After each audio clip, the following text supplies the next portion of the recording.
मैंने कहा था ना, शाहीन भी मेरी मौजूदगी का एहसास नहीं कर सकता। तुम यहां खुद नहीं आए, बल्कि तुम्हें लाया गया है। तुम्हें जाल में फंसाया है मैंने।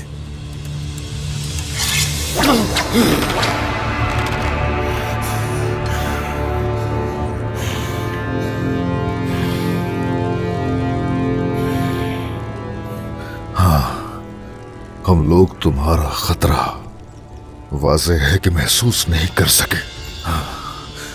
इंतहाई कमजोर इंसान हो। तुमने मेरे कबीले में आते मासूम लोगों पर हमला कर दिया। मेरे शहजादे को तुमने, मेरे सरदार को तुमने अगवा कर लिया। आखिर तुम हो कौन जलील इंसान? अपने घटिया कामों को सरंजाम देने के लिए तुमने धोखे से लोगों को जहर पिला दिया। गद्दार, धोखेबाज, साजिशी, सब हम ही तो हैं। इज्जत, ताकत और चापासी, ये सब तुम लोगों के लिए तो है। ऐसा ही है। हाँ, बिल्कुल ऐसा ही है। एक दिलेर अपने रास्ते से अच्छी तरह वाकिफ होता है, मगर तुम्हारा और तुम जैसे लोगों का रास्ता कुछ नहीं सिवाय तकब्बुर और गफलत के। ये तकब्बुर जो तुम्हारे अंदर है, इसी ने तुम्हें इस हाल तक पहुंचाया। जलील काफिर, लानत हो तुम पर।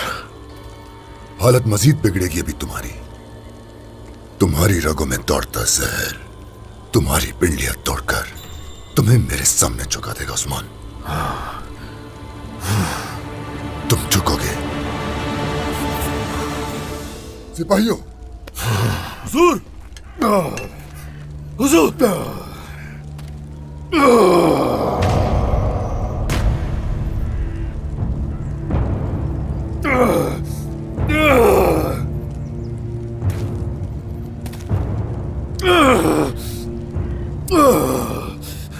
हरगिज नहीं झुकूंगा, हरगिज नहीं।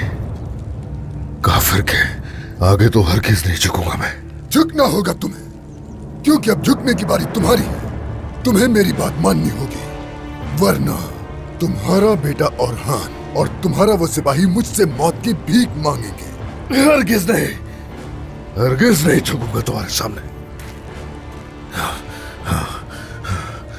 ना ही कोई औरहान को झुका पाएगा, कोई भी नहीं। लानत हो तुम पर। इधर बात सुनो मेरी। हम ना तो अपनी जिंदगी की भीख मांगेंगे और ना ही मौत की। अगर जालिम की तलवार से मरना लिखा है तो हमें मंजूर है, मगर हमारी मौत कभी भी हमें कमजोर नहीं कर पाएगी, हरगिज नहीं। हमारी जिद्दोजहद हमेशा बाकी रहेगी। जल मिट जाएगी उस्मान। क्या तुम अपनी जान के लिए, अपनी औलाद के लिए रियासत से दस्तबरदार नहीं होगे? रियाया के लिए तो ऐसा करोगे ही ना। तुम्हारी रगों में दौड़ता ये जहर सिर्फ तुम्हारे कबीले के कुएं में ही नहीं, सौद, मैकेजे, आग हिसार के तमाम कुओं में भी शामिल किया गया ये जहर। जो भी किया वो तुम जैसा कमजोर और घटिया इंसान ही सरंजाम दे सकता है। जब तक तुम अपनी जिद पर अड़े रहोगे तो तुम, तुम्हारी बीवी, तुम्हारी औलाद, फौज और अवाम, कोई भी मुझसे ये तरियाक हासिल नहीं कर सकता। तुम्हारी रियासत में मौजूद हर शख्स एक एक करके जान से जाएगा। क्या चाहते हो मुझसे?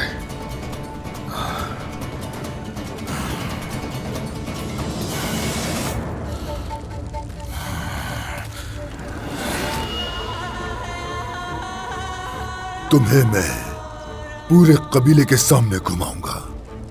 तुम्हें मंगोलों के सामने अपनी मर्जी से गर्दन झुकानी होगी।